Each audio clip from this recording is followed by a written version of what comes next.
mekanisme peredaran darah manusia termasuk makhluk hidup yang memiliki sistem peredaran darah tertutup dan ganda. Di video ini kita akan bahas apa itu peredaran darah tertutup dan ganda, dan kita juga akan membahas dua peredaran darah yang ada dalam tubuh manusia, peredaran darah besar dan peredaran darah kecil. Tidak lupa juga kita akan membahas pembuluh darah manusia. Peredaran darah kecil merupakan peredaran darah yang dimulai dari jantung atau bilik kanan menuju ke paru-paru, kemudian kembali lagi ke jantung atau ke serambi kiri. Cukup sederhana ya sahabat, jadi peredaran darah kecil ini identik dengan melewati paru-paru dari jantung paru-paru ke jantung. Yang perlu kita ketahui adalah pada siklus peredaran darah kecil merupakan sistem peredaran darah yang sederhana. Dari jantung paru-paru ke jantung dimulai dari bilik kanan arteri pulmonalis ke paru-paru vena pulmonalis dan kembali ke serambi kiri. Itu adalah siklus peredaran darah kecil.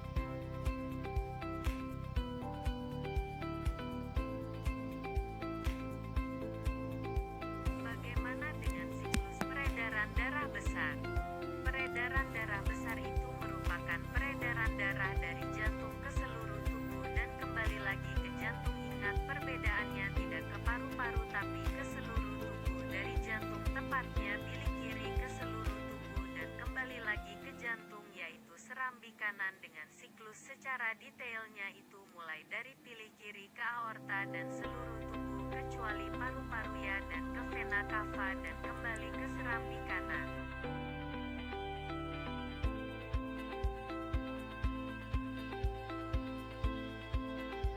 Darah secara keseluruhan adalah mengalirkan darah keluar dari jantung hingga kembali ke jantung dan dibagi menjadi 3 pembuluh utama. Ada pembuluh darah arteri, ada pembuluh darah vena, dan juga ada pembuluh kapiler. Kita bahas lebih detail ya perbedaan ketiganya. Yang pertama adalah pembuluh darah arteri. Jadi pembuluh darah arteri merupakan pembuluh darah yang pangkalnya terletak di bilik jantung dan fungsinya membawa darah keluar dari jantung. Itu arteri. Hai, ciri-ciri dari pembuluh darah arteri yang pertama adalah memiliki sebuah katup di pangkalnya yaitu vulva semilunaris S. Yang kedua, memiliki tekanan yang umumnya kuat yang melewati arteri karena dia keluar dari jantung sehingga tekanannya kuat di situ. Yang ketiga adalah denyutnya dapat dirasakan pada saat tidak apa, dan yang keempat memiliki dinding yang tebal dan elastis. Nah, yang kedua ada pembuluh darah vena. Pembuluh darah vena merupakan pembuluh darah yang berujung di serambi jantung. Fungsinya membawa darah kembali ke jantung. Itu adalah pembuluh vena yang sering disebut juga dengan pembuluh balik. Ciri-ciri dari pembuluh darah vena yang pertama adalah memiliki banyak katup di sepanjang pembuluh. Yang kedua, terletak dekat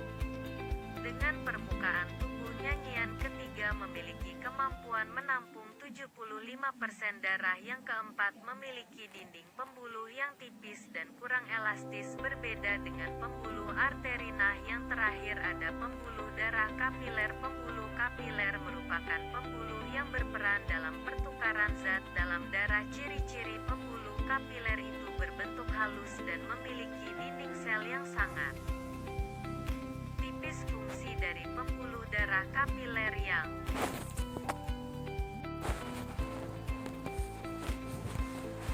pertama adalah menyerap zat-zat atau sari-sari makanan dari usus. Yang kedua, menyaring darah dari dalam ginjal. Yang ketiga adalah menjadi tempat terjadinya atau proses pertukaran antara darah dan cairan dalam darah. Selain itu, yang keempat, mengambil zat-zat yang diperlukan oleh kelenjar. Yang terakhir nih, yang kelima, menjadi penghubung antara arteriola atau dari arteri dengan venula atau cabang dari vena. Jadi penghubung antara arteri dengan vena itu ada pembuluh darah kapiler.